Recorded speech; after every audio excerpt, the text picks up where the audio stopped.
Buen día, doctora. Mi nombre es Noelia Natalia Soto Melgarejo y el día de hoy estaré desarrollando un tema denominado hipertensión endocraniana. Bien, a manera de resumen, vamos a decir que la hipertensión endocraniana va a ser un síndrome clínico que se va a caracterizar por el aumento de la presión intracraniana cuando éste es mayor a 20 milímetros de mercurio durante aproximadamente más de 5 minutos, provocando pues de esta manera un cuadro de signos y síntomas muy característicos. La hipertensión endocraniana la vamos a considerar una de las emergencias neurológicas más frecuentes.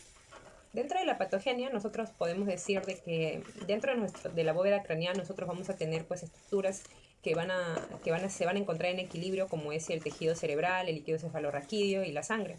Cuando hay un aumento o una alteración de estos componentes, va a producir pues que nuestro cuerpo o nuestro sistema busque pues compensarlos. Es por eso que la hipertensión endocraniana se va a dividir en tres fases, en una fase de compensación, en una fase de descompensación y en una fase de herniación. En la fase de compensación, cuando hay un aumento de cualquiera de estos componentes, lo que va a hacer nuestro sistema es desplazar lo que es el líquido cefalorraquídeo y sangre por el eje espinal, manteniendo de esta manera la normalidad y el equilibrio. Sin embargo, en la fase de descompensación, cuando ya alcanza pues, el nivel máximo de compensación, cualquier tipo de aumento de presión va a provocar pues, un cuadro, signos y síntomas característicos en el paciente. Y seguido a esto, pues vamos a tener una fase de herniación, que es aquí donde nosotros también podemos observar una triada clásica que la conocemos como la triada de Cushing, donde vamos a ver que el paciente va a presentar pues, bradicardia, hipertensión y depresión respiratoria. En la fase de herniación vamos a ver cómo hay un desplace de este componente cerebral, un desplazamiento, y provocando pues todo un cuadro aparatoso en el paciente, ¿no? Que puede estar comprometida incluso la vida. Ahora, el cuadro clínico que vamos a encontrar en el paciente es múltiple. Podemos encontrar el paciente va a estar con vómitos, cefalea, vamos a ver que el paciente puede presentar edema de papila. También tenemos que observar que este tipo de patología se puede deber a múltiples causas, pueden ser por edemas, quistes, infecciones del sistema nervioso central, hipertensión, trombosis, entre otros. El manejo adecuado es muy importante y la detección temprana es muy importante porque puede evitar que el paciente posteriormente pueda tener secuelas que podrían pues, limitar al paciente, ¿no? Bueno, y a continuación vamos a ver el caso clínico. Bien, vamos a presentar entonces el caso de una paciente de 35 años. La paciente responde al nombre de Claudia. Ha sido traído por sus familiares aproximadamente hace 2 horas, entonces el tiempo de enfermedad es aproximadamente 2 horas. Ha sido de inicio brusco y de curso progresivo. Sus familiares nos mencionan que la paciente durante una pelea tuvo una agresión con un objeto contundente en la cabeza, por lo cual la paciente perdió la conciencia aproximadamente 10 minutos. También nos refieren los familiares que la paciente está cursando o estuvo cursando durante ese evento con un fuerte dolor de cabeza, con náuseas y con vómitos. Entonces, seguido de esto, vamos a pasar a explorar a la paciente para evaluar qué signos y síntomas encontramos. Bien, hemos terminado de tomar las funciones vitales al paciente, hemos tomado su presión arterial, su frecuencia cardíaca, su frecuencia respiratoria. Y bien, dentro de la presión arterial hemos notado que la paciente está con 140/80. También hemos notado pues que la frecuencia respiratoria, la paciente tiene 80 latidos por minuto. En la frecuencia respiratoria la paciente está con 20 respiraciones por minuto. Está febril, la paciente tiene 37 grados y está saturando 98%. Bien, seguido de esto, entonces, de evaluar las funciones vitales, vamos a pasar a la evaluación del paciente. Bien, como vemos, la paciente presenta vómitos persistentes. Señorita, ¿recuerda lo que le ha pasado? Ay, doctora, no. Bien, vemos que la paciente tiene una fascia dolorosa, vemos que también que la paciente sí responde al llamado, pero se encuentra desorientada por momentos. Entonces, como la paciente está ventilando aún espontáneamente, lo que tenemos que hacer es hacer la evaluación de la escala de coma de Glasgow para ver en qué nivel se encuentra la paciente. Bien, entonces vamos a proceder a realizar la valoración de la escala de coma de Glasgow. En este caso vamos a comenzar con la apertura ocular. Este va a tener una escala de 4 hasta el 1, donde el 4 es simplemente la paciente tiene una apertura ocular espontánea. La 3 va a ser al llamado. Le vamos a dar una puntuación de 2 cuando la paciente moviliza o abre los ojos al tacto o al dolor. Y bueno, una puntuación de 1 va a ser cuando la paciente simplemente no hay respuesta. En este caso, bueno, como evaluamos a la paciente, no vemos que hay una apertura espontánea. Vamos a intentar al llamado. Señorita, ¿me escucha? En este caso, pues vemos que la paciente al llamado responde, entonces vamos a darle una valoración de 3 en la escala de coma de Glasgow en apertura ocular. Bien, la siguiente evaluación es la respuesta motora, la respuesta motriz, donde va a ser una escala del 1 al 6, donde el 6 la paciente simplemente responde a las órdenes que se le da y el 1 va a ser pues la paciente no responde. En este caso vamos a evaluar a la paciente y vamos a decir, podemos hacerle una pregunta, ¿no? Señorita, ¿dónde le duele específicamente? Aquí, vamos a ver, aquí me duele.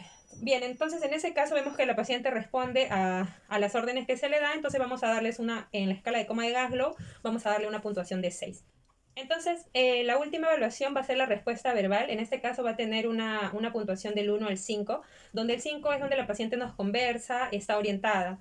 Vamos a darle una puntuación de 4 cuando la paciente se encuentra desorientada, pero sí conversa. Vamos a darle una puntuación de 3 cuando la paciente pronuncia palabras incomprensibles. Una puntuación de 2 cuando la paciente hace sonidos que también son incomprensibles. Y una puntuación de 1 cuando la paciente simplemente no responde. No hay respuesta. Entonces, en este caso, nuestra paciente, vamos a preguntarle, preguntarle, señorita Claudia, ¿sabe dónde estamos? ¿Recuerda lo que le ha pasado? No, pero no sé. No recuerdo. Bien, entonces vemos que la paciente sí nos conversa, pero sin embargo está desorientada. Entonces, en este caso, le daríamos una puntuación de 4. Bien, entonces de acuerdo a la puntuación que ha obtenido la paciente, como sabemos, la escala de Glasgow nos ayuda pues para medir el grado de severidad del TEC, del traumatismo encefalocraniano, y lo va a clasificar según en niveles, ¿no? Vamos a tener un nivel leve, cuando el paciente tiene una puntuación de 14 a 15, vamos a tener una puntuación moderada, que va a ser de 9 a 13, y una puntuación severa, que va a ser de 3 a 8. En este caso hemos desarrollado toda la evaluación del paciente y hemos encontrado una escala de Glasgow de 3. En este caso la paciente se va a encontrar en un TEC moderado, ¿no? Seguido a esto vamos a realizar la evaluación si hay algo contributorio en el paciente que nos pueda dar pues más información, ¿no? Bien, seguido pues de que hemos evaluado el estado de conciencia de la paciente, hemos también asegurado que la vía aérea esté permeable, que no haya compromiso, es importante también evaluar la parte de la agudeza visual del paciente. En este caso pues la paciente, dentro de lo que nos manifestaron los familiares, era que la paciente presentaba visión borrosa. Hemos realizado lo que es la agudeza visual, tratado de hacer en la paciente a más o menos una distancia de 1 metro. La paciente pues tiene una dificultad para poder observar sobre todo la elevación de las manos. Hemos hecho ese examen y la paciente sí pues manifiesta una limitación a esa distancia de 1 metro. Seguido de esto, entonces también es importante evaluar las pupilas. Entonces hay que evaluar si hay algún tipo de presencia de anisocoria de ambos ojos. Y también podríamos realizar en este caso de la paciente un fondo de ojo para poder evaluar si hay alguna presencia de un edema de papila, ¿no? Sin embargo, el edema de papila muchas veces no se presenta inmediatamente, sino es una presentación tardía, lo cual en estos momentos pues no nos ayudaría para poder hacer el diagnóstico, ¿no? Sin embargo, todo este tipo de cuadro del paciente nos estaría pues arrojando a que la paciente está presentando un cuadro de síndrome de hipertensión endocranial. Entonces, seguido a esto, nosotros vamos a realizar lo que sería el manejo de acuerdo a las guías de buenas prácticas. Entonces vamos a evaluar a la paciente, ¿no? Vamos a pedir a la paciente que mire a la luz. Bien, y vemos pues que no hay ningún tipo de anisocoria, que nos estaría pues presuntivamente pensando que la paciente está sufriendo algún tipo de herniación. Entonces vamos ahora a pasar con lo que sería el manejo. Bien, entonces dentro de las medidas que nos indican pues para este tipo de pacientes, lo primero es la posición. Hay que tratar de que el paciente no se encuentre totalmente en decúbito dorsal, sino hay que tratar de que el paciente esté en un ángulo de 15 a 30 grados aproximadamente. Entonces lo que vamos a hacer es elevar la camilla del paciente a esta angulación, ¿no? Para de esta manera disminuir la presión que el paciente puede manifestar cuando se encuentra en esta posición. Bien, después de nosotros haber realizado pues la evaluación al paciente, uno de los exámenes o que nos puede ayudar dentro de los exámenes complementarios va a ser una tomografía axial computarizada. Es uno de los exámenes que se solicita con mayor frecuencia y está indicado dentro de las guías. Este tipo de examen es no invasivo, entonces nos va a ayudar mucho para poder evaluar qué es lo que está sucediendo realmente con el paciente. Y dentro de las medidas generales que nosotros debemos tener en cuanto al manejo, va a ser pues evitar lo que son controlar lo que es la presión arterial. En el caso si hay fiebre hay que tratar de disminuir la fiebre, en este caso nuestro paciente no. En este caso la hipertensión hay que tratar de disminuirla, hay que evitar las convulsiones en el paciente. También hay que llevar muy bien lo que es el manejo del dolor, porque el manejo del dolor, estos estímulos dolorosos que se pueden provocar en el paciente, pueden hacer que la presión intracraneal aumente.